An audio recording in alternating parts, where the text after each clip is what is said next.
एक लक्षात घ्या, महाराष्ट्र विधानसभेचे अध्यक्ष आणि त्यांच्या संरक्षणाखाली सुरू असलेलं बेकायदा सरकार, घटनाबाह्य सरकार हे संविधान विरोधी आहे, बेकायदेशीर आहे. हे चोर आणि लफंग्यांचं सरकार ते चालवत आहेत आणि त्या चोर आणि लफंग्यांना घटनात्मक पदावर बसलेली व्यक्ती जर संरक्षण देत असेल तर या देशामध्ये आणि या राज्यामध्ये काय चाललं आहे याची कल्पना न केलेली बरी. वारंवार राहुल नार्वेकर सांगतायत की विधिमंडळाचे अधिकार, विधिमंडळाचं सार्वभौमत्व सांगतायत ना. याचा अर्थ असा नव्हे की चोरी करून एखाद्याने दुसऱ्या घरात शिरावं आणि त्या घराच्या मालकानं त्या चोरांना आणि खुन्यांना संरक्षण द्यावं, असा या सार्वभौमत्वाचा ची व्याख्या होत नाही. काय तुम्ही अजूनही पालकत्वाची वाट पाहताय? ओएसिस फर्टिलिटीने आता 90,000 जोडप्यांचं आयुष्य आनंदाने भरलं आहे. आजच कॉल करा 7825893600 वर आणि मिळवा फर्टिलिटी ट्रीटमेंटवर सूट आणि सर्वांना द्या आनंदाची बातमी. शिवसेनेचे 40 आमदार मुख्यमंत्र्यांसह आणि राष्ट्रवादीचे साधारण तेवढेच आमदार अजित पवारांसह हे पूर्णपणे बेकायदेशीरपणे मूळ घराची लूट आणि चोऱ्या करून तिथे दुसऱ्या घरात शिरलेले आहेत आणि त्या चोरांना, त्या दरोडेखोरांना विधानसभेचे अध्यक्ष सार्वभौमत्वाच्या नावावर संरक्षण देत असतील तर मला असं वाटतं राहुल नार्वेकर यांचं नाव विधानसभा अध्यक्ष म्हणून या देशाच्या आणि राज्याच्या काळ्या कुट्ट इतिहासात नोंदलं जाईल. भगतसिंग कोश्यारीनंतर राहुल नार्वेकर हे नाव उद्या जेव्हा ते त्या खुर्चीवर नसतील तेव्हा अशा व्यक्तींना रस्त्यावर फिरणं मुश्किल होईल महाराष्ट्रात. मी तुम्हाला आत्ता सांगतो, या राज्याची जनता माफ करणार नाही. तुम्हाला निर्णय घ्यायचा आहे ना. तुम्ही त्यांना फासावर लटकवायची आदेश दिल्लीतून आलेले आहेत, सर्वोच्च न्यायालयातून.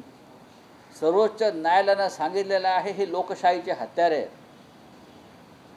पण सर्वोच्च न्यायालयाने मर्यादेनुसार त्यांना बरखास्त करण्याचं काम हे विधिमंडळाच्या अध्यक्षावर ती जबाबदारी सोपवली.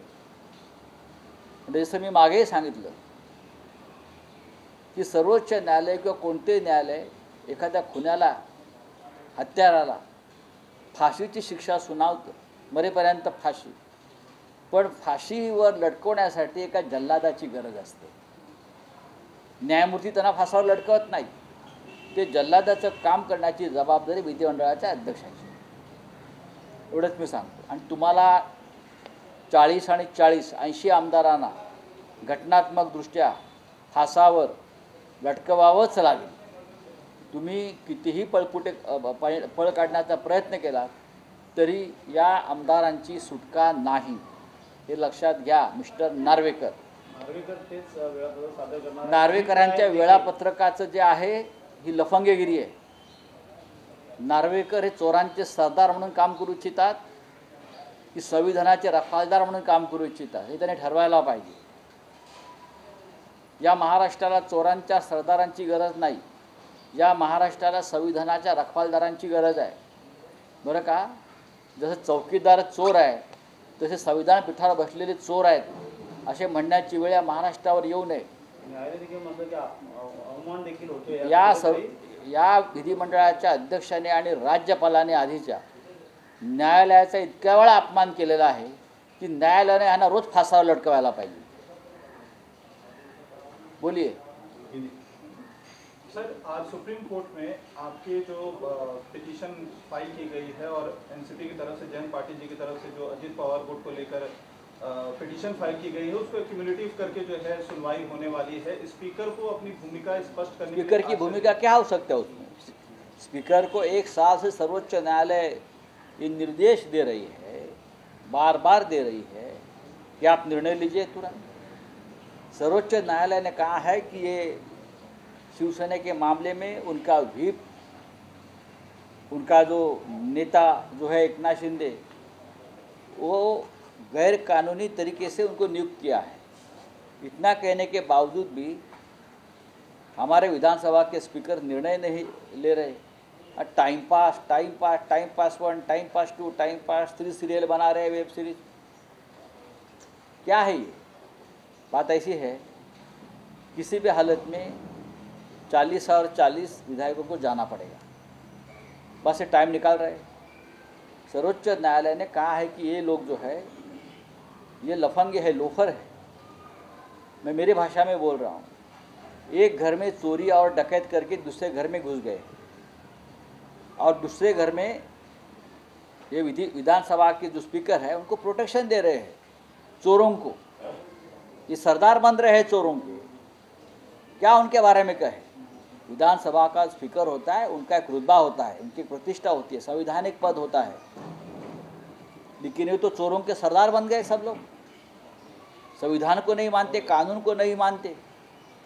बार बार बोल रहे हैं विधानसभा और क्या हमारा एक अलग अधिकार होता है। कौन सा अधिकार है? चोरों को प्रोटेक्शन देना ही आपका अधिकार है क्या? इस राज्य में एक गैर कानूनी संविधान के खिलाफ बना हुआ एक सरकार यहाँ चल रही है, आप उनको प्रोटेक्शन देने जा रहे हो। ये आपका अधिकार है? किसने कहा है? कौन से संविधान में लिखा है ये? इस देश में सर्वोच्च न्यायालय को अधिकार नहीं है? सर, समाजवादी विचारधारा के जो परिवार हैं उनके साथ उद्धव ठाकरे जी मुलाकात किए, इसको लेकर मुख्यमंत्री कह रहे हैं कि जिन समाजवादियों ने कभी बाला साहब की इज्जत नहीं की, उनको मान सम्मान वो क्या भारतीय जनता पार्टी ने इज्जत की? किसने इज्जत की है? जो भारतीय जनता पार्टी पाकिस्तान के खिलाड़ी के ऊपर फूल बरसा रही थी, रेड कारपेट डाल रही थी, वो कौन सी इज्जत है हिंदुत्व की? देखिए, सोशलिस्ट पार्टी, समाजवादी पार्टी में जॉर्ज फर्नांडिस, राम मनोहर लोहिया से लेकर हमारे महाराष्ट्र में SM जोशी, मधु लिमये, मधु दंडवते, मृणाल गोरे, ये लोगों ने महाराष्ट्र के राजनीति को एक दिशा दी है। शायद उस वक्त एकनाथ शिंदे पैदा नहीं हुए थे राजनीति में। बाला साहब ठाकरे की शिवसेना हमारी और प्रजा समाजवादी पार्टी का अलायंस भी हो गया था। महाराष्ट्र के हर संघर्ष में शिवसेना के साथ प्रजा समाजवादी पार्टी के लोग कंधे से कंधा मिला कर रहे हैं। और कौन सी विचारधारा एकनाथ शिंदे बोल रहे भाई? कहाँ थे आप जिनके साथ आप बैठे हो? वो ना स्वतंत्रता संग्राम में थे, ना गोवा के मुक्ति संग्राम में थे। वहाँ तो कांग्रेस के साथ समाजवादी पार्टी लड़ रही थी उस वक्त, चाहे जयप्रकाश नारायण हो, चाहे अरुणा असफ अली हो, चाहे चंद्रशेखर जी हो, हाँ, आचार्य कृपलानी जी हो, अशोक मेहता जी हो, ये सभी लोग, नाना साहेब गोरे, SM जोशी, ये सभी लोग स्वतंत्रता संग्राम के सेनानी रहे। RSS की तरफ भाग नहीं गए।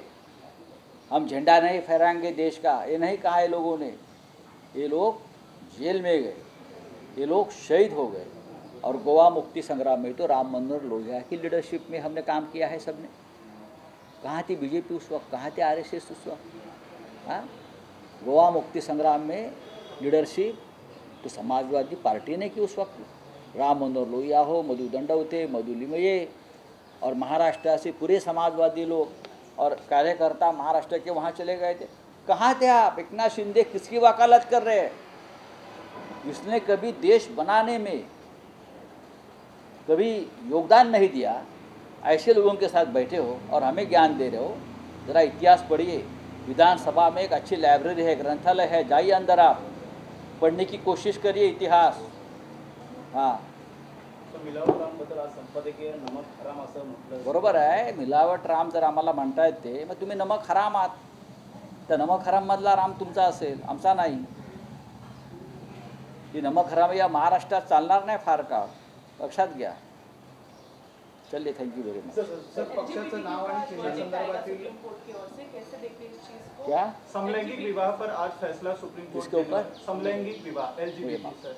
सर, पक्षाचं नाव आणि चिन्हासंदर्भातील जी सुनावणी होती ती अनिश्चित काळासाठी आता पुढे ढकलण्यात आलेली, आपण याचिका दाखल केलेली नाही, त्याच्यावरती आमची कायदेशीर लढाई सुरू राहील. एक तरफ नवरात्रि है और बीजेपी फिलहाल जो टीएमसी के सांसद हैं उनकी निजी महुआ में हमला कर रही है. आप किस तरीके से बीजेपी देखते ने हैं?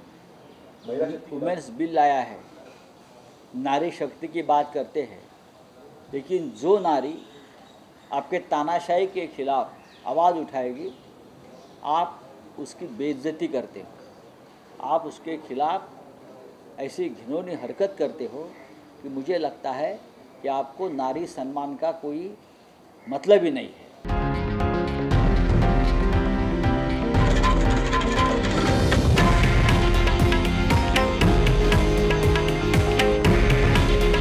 हे आहे देशातील नंबर 1 न्यूज नेटवर्क आणि आपण पाहत आहात TV9 मराठी.